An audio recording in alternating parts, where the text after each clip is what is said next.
Hello, my name is Christopher Hellman. I'm Senior Research Analyst at National Priorities Project, and today's Budget Briefs topic is gridlock. Well, what is gridlock? If you look at Webster's dictionary, gridlock is a situation in traffic where cars are so entangled that nobody can actually get anywhere. But the type of gridlock we're interested in is political gridlock. It's the gridlock that exists in Washington right now that's keeping Congress and the President from getting anything significant done on the U.S. budget. There are two examples of gridlock that we're going to talk about today. The first is continuing resolution, and the second is sequestration. Continuing resolution, what is it and what does it do? Each year, Congress has to pass a dozen spending bills for each of the major federal agencies and the work that they do.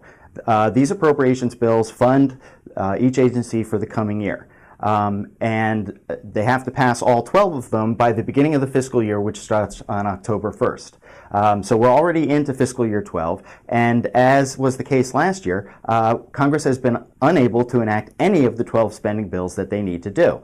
When they are unable to do this, they pass something called a continuing resolution. And what this does is allow government to continue to operate funded at the levels from last year. So they don't have the new money for next year, but what this is saying is until we get our acts together and are able to do otherwise, you will continue to be able to operate. You'll just have to operate at the funding levels that you currently are operating at. So government at current levels. Well, why is this a problem? Well, let's take a look at last year. Fiscal year 2011, we had no budget ever. There was no budget ever enacted.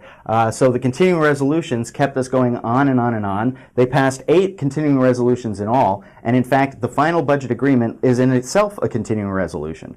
None of the appropriations bills were ever enacted because Democrats and Republicans were unable to come to an agreement on any of the changes in the programs that each side was pushing. So rather than pass new appropriations bills, they defaulted to the status quo and ran government on a series of continuing resolutions saying, last year's funding levels, my friends, will have to do. That's just one example. The second example, and the reason this is important, is the current continuing resolution will run out this week. It expires on November 18th.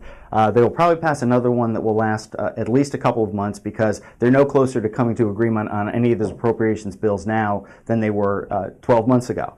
The next one that you'll be hearing about is something called sequestration. Generally speaking, sequestration is a series of automatic spending cuts that happen when a set of circumstances are met or fail to be met. In this case, sequestration is the topic that's associated with the super committee that is currently looking at coming up with $1.2 trillion in deficit reduction over the next decade.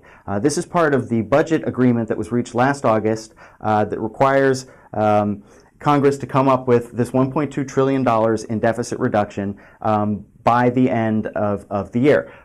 This $1.2 trillion is the target number for the super committee that was created by the the Budget Control Act passed in August that allowed the government to continue operating. What the super committee is a committee of 12 members of Congress, 6 senators and 6 members of the House of Representatives, evenly divided between Republicans and Democrats, and their mandate is to come up with this $1.2 trillion in deficit reduction.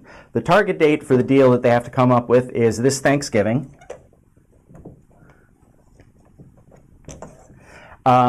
And they have to get their deal out by that date, and then Congress has until Christmas to enact it. Congress has to pass the bill in its entirety. It's either an up or down vote. You either accept it or you reject it. There will be no opportunities to amend it. Now, where sequestration comes in is if the plan is less than $1.2 trillion, or if Congress fails to enact it, then automatic spending cuts will occur in all areas of what is referred to as the discretionary budget, things like the military, education, food programs, energy, and the environment, that will be cut automatically without any discussion of which program is deserving of being cut or which program needs more money. The cuts will be split 50-50 between the military and the non-military component. And these cuts go into effect automatically without any input from Congress as to which of the programs are deserving or not deserving.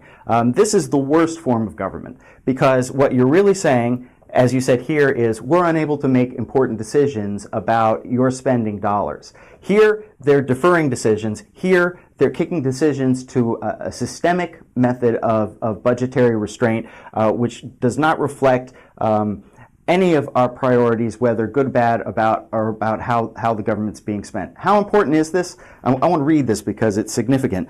In a statement last week, Mayor Michael Bloomberg, when arguing that the commission should come up with a deal that would achieve this level of savings, said, quote, "We cannot allow the U.S. government to be put on autopilot, cutting spending without regard to the effectiveness or importance of the programs being cut.